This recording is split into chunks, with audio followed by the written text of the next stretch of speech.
Hello everybody, low-res ramble time again. Filming this to see if even though I don't have stability with this setup, if I'm free of audio problems, because I basically got this set up freestanding so it's not rattling on everything. So I'm going to make a video on my way to 7-Eleven, where there happens to be one particular 7-Eleven in town that has an out-of-season flavor that I like, pumpkin spice, and I'm going to go get some coffee. How is it that I know that there's pumpkin spice coffee at a 7-Eleven across town? Just like everything on the internet, you know, there are support groups and fetish groups and whatnot. Don't hate. Anyways, I've got a few video ideas for rambles rolling around in my head, and I guess the one that's not very well formed is a response to a video by JJ Talks that was like 3 or 4 weeks ago, where she told everyone her tips for getting into grad school, you know, and what she went through. And my big takeaway from it, there's a lot to take away, but my big takeaway is create your own opportunities, is what she was saying. Like, if there is nothing that really fits the kind of education or kind of experiences you want out of internships or whatnot, find a way, create it, you know. And I can get with that. It's a very good message. It's very close to my message of learn what you want to learn, not what your boss wants you to know, you know. Of course, she's talking about how there's a scarcity of experiences sometimes, and sometimes you have to create your own opportunities. But for me, it's like, whatever it is that you want to learn, that's what you should go to school for. And, you know, your boss that you currently have might want you to take something different. They might want you to take something that would help them, you know, help them make more money off of you, right? And I'm not saying that you should not consider how much money you're going to make in the future off your degree that you're planning to go for. I'm not saying that. I'm just saying, if your current employer is not a place where that sort of knowledge that you want to get and be employed with would use, then go find a different employer after you get your education. You know, don't let your current employers or anyone who's trying to tell you that you need to be more conventional with your degree keep you from getting the education that you want to get, right? And I will say that I am living proof that no matter what education you do get, it's most likely going to be outdated within a decade anyway, right? The worst example of this is, would you hire, if you were hiring for a computer engineering job, somebody who got their bachelor's degree in computer sciences in 1980 and didn't have any current certificates from any programs? No, unless they could prove that they were knowledgeable about current systems, their education is obsolete, you know. And that's why there's so many programs like the Microsoft MCSE stuff, where you would have to get recertified every so often, because that field grows so quickly that even knowledge of programming languages, in 5 years, you better have been doing continuing education or you're going to be obsolete. Personally, myself, I was trained by the United States military in electronics calibration. And the kind of stuff that I would do, adjusting potentiometers, adjustable capacitors and stuff, and tweaking on the hard components within electronics to keep them within their specified accuracies, that has gone out the window, right? Pretty much with electronics nowadays, everything is so small that the human hand shouldn't be touching it. If something were to burn out on a board, you buy another, whatever it is. You just buy another one, right? You don't take your phone into a phone repairman for detailed work outside of cracked screen or maybe your headphone jack. Something like that they might be able to fix. But anything that's on that circuit board, if it's fried, you get another one, because no one can repair it because it's so goddamn small. It takes the factory machines to be able to build the thing. It could never have been built by hand, right? You put a soldering pencil to the tiny electronics on circuit boards nowadays, and for one part that you're trying to fix, 6 are going to fall off the back. Being as careful as you possibly can. So I got that training in the military 20 years ago, and it was obsolete 10 years ago. I went from being in a very high demand job where I thought that I would be set for life because of electronics being everywhere. And that's one of the reasons why I chose the position I had in the military. I could have done quite a few different things. I was really looking at SATCOM as being a viable option as well to get a good education within the military. Now I have a whole bunch of knowledge in my head of a lot of technology that will never exist again, such as vacuum tubes. Unless you are an aficionado of guitar amps that utilize outdated technology, there's no reason for me to know all that I know about vacuum tubes. I had to carry a klystron tube up a lighthouse tower and replace it, and that is about as much as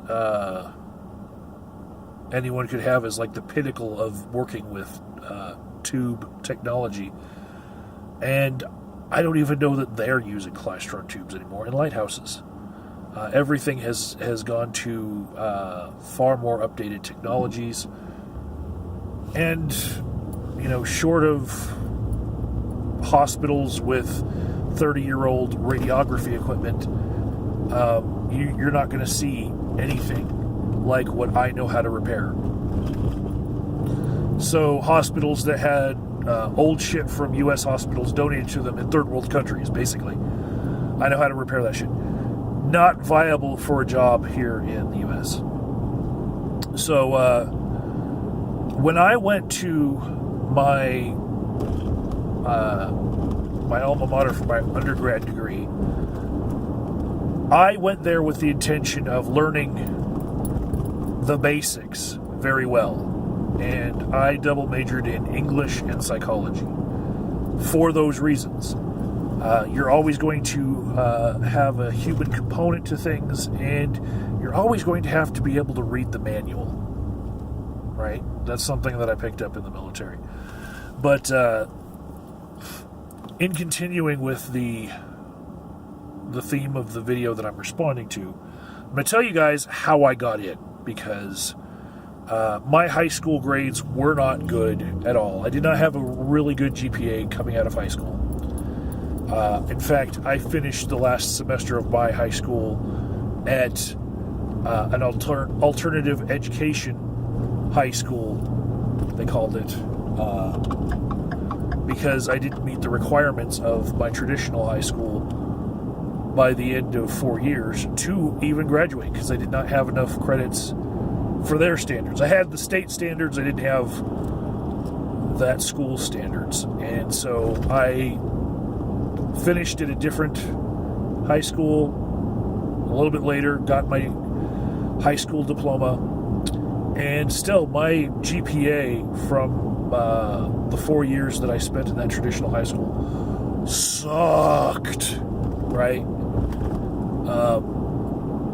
So the military was one avenue that I saw as a way for me to go to college and not have to have my parents pay for the mistakes I made in high school, because I really felt like I was fairly intelligent, just had a very big problem applying myself in that high school, and had quite a bit of guilt. So I went to the military, and not for the patriotic reasons that some people have. I went for the college money. And that's a very big difference in terms of who the military recruits. There's lifers, and there's people who are in with the culture, and then there's people who join the military for the college money and they get out after their first enlistment. That was me. No hate for either one, just saying different strokes for different folks. But while I was in the U.S. Army, I found loopholes as far as getting into very respectable universities which have contracts with the military to have satellite campuses on different military installations. One of these is Texas A&M, and the one that I went to was University of Maryland. And I've never set foot on the Maryland campus of University of Maryland. I once drove through Baltimore and kind of spit on it because I'm a Steelers fan. But yeah, I went to University of Maryland classes, particularly while I was stationed in Korea at Camp Humphreys, because I was trying to minimize my exposure to that other culture, because I just wasn't happy that I was being moved around about once a year in the military, and I was only going to be there for a year, so why bother, learning a whole different culture when I'm going to be gone? I'll just sample it here and there. And then I was surprised by having Korean nationals as the instructors in my classes, and I still had to kind of put on a filter in my ears as far as like their English with their accent. It kind of ruined the whole plan that I had of not interacting with Korea that much, because it found a way. Oh, look! The way that I stuck my camera, it came off. All right. Okay. Well, we'll just hold it for the rest, because we're almost there anyway. So, while I was taking my classes with the University of Maryland, while I was in the military, I came across some of the entrance requirements for universities all over the country, and some of them would completely ignore your high school GPA if you had taken at least 15 credits at either a community college, a prep school, or at some other university, and you had a GPA that was exceptional from those. They would instead look at your GPA from those classes rather than your high school experience. And so I found a backdoor way to get into more prestigious schools. And after I got out of the military, I moved to Wisconsin to be closer to family, and I wanted to get into the University of Wisconsin system. I ended up not going to UW Madison. I went to UW Milwaukee because that was closer to where I was working, even though my family were mostly around the Madison area, and most of them had gone to UW Madison, those who had gone to college in Wisconsin. So go Panthers, yay! But yeah, they looked at my GPA from the courses that I took with University of Maryland in the time while I was in the Army, rather than my GPA from my high school. I still had to submit my high school transcripts, which was embarrassing, but I got in. And I did exceptionally well in my two majors for English and for psychology. It took me more than 5 years to complete both majors. And this falls in line with the theme that we're talking about here. I was working for General Electric doing electronics calibration at the time. And I was utilizing their tuition reimbursement program. Now, I was going to school for English and psychology, not for electronics, right? Because that's not the career that I wanted to end up in, you know?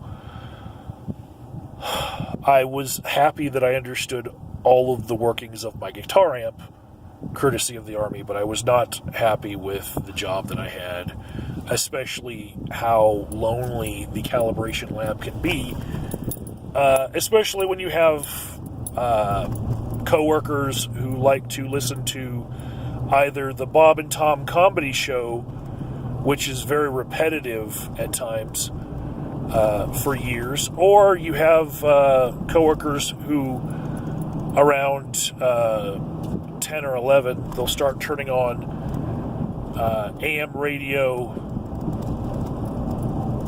just partisan hacks, you know, be it Rush Limbaugh or anybody else who followed after him. So yeah, I just did not like the atmosphere because it was very isolating. You don't really get to choose the people that you are working with, you know, because the air is thin as far as climbing the mountain of electronics calibration and getting a sweet job at a nice corporation like GE. You know, the people who got there, they're very smart, but they just weren't a good fit for me. And so, you know, that's where I came up with my idea that, yeah, your job might want you to continue on in your education so that they can continue to profit off of your knowledge, but you should really look at your life and not get your education for the benefit of anyone but you. And that does include, you know, benefiting yourself as far as having a job later. But, you know, you want to be happy with whatever field you're in. So, I left GE I was sold down the river to a different corporation, and I had a choice of either resign or take my new position with this new company, which at the time was Davis Initech. Don't believe that entity exists anymore in that capacity, but that was the name of the company. And my tuition reimbursement was cut off at that time, and my final semesters I paid for myself. It took a while for me to get into the field that I was studying, which I wanted to get a job using my psychology major, not my English major.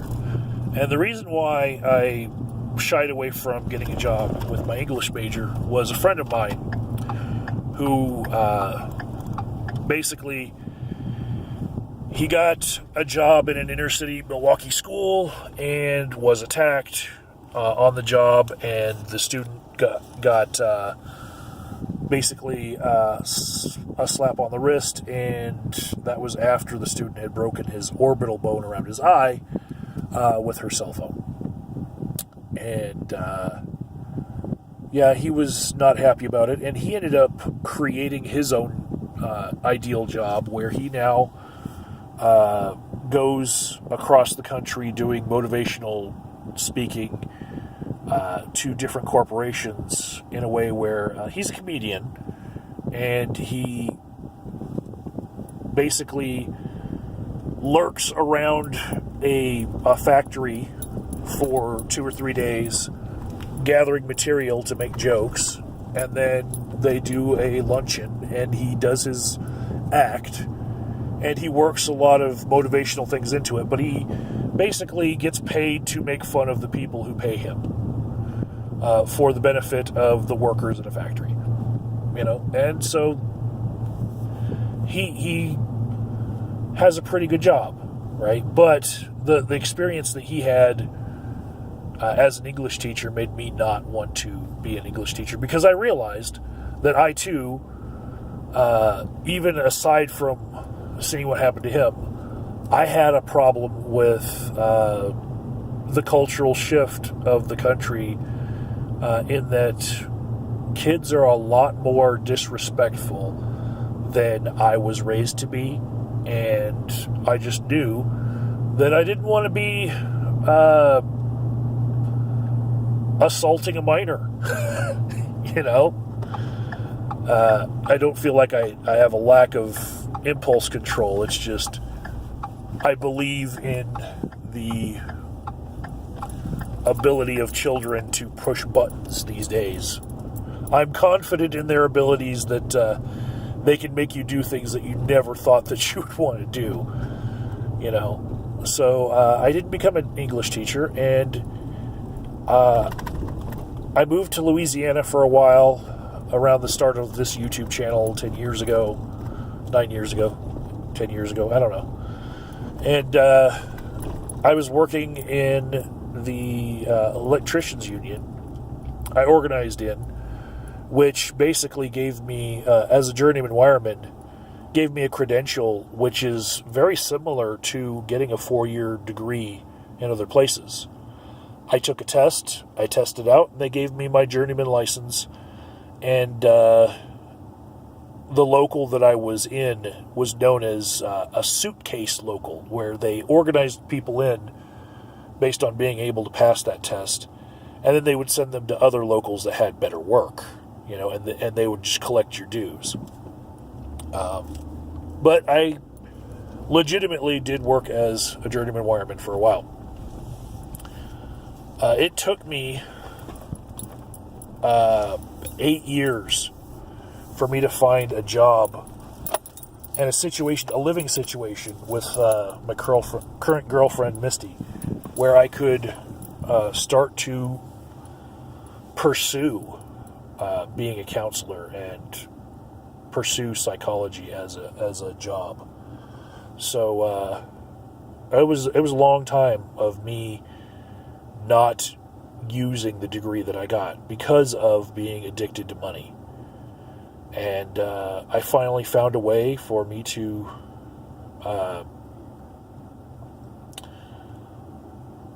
get on this path, this career field that I'm in, and I decided to finish some state certifications so I could get better pay while I was getting my degree in counseling, going to grad school.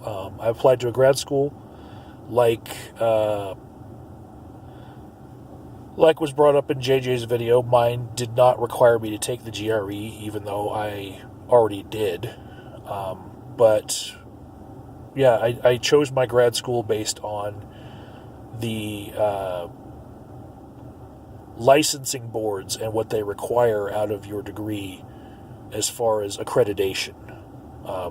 Basically, find out if your grad school has the accreditation that you will need the degree to have in order for you to get a license to practice whatever job you're going to have. That is very important. That's how you should find the college that you're going to go to. There are other factors, but please, if you learn anything from this video, take that to heart. And that's it. Yeah, that's how I got into the colleges that I went to.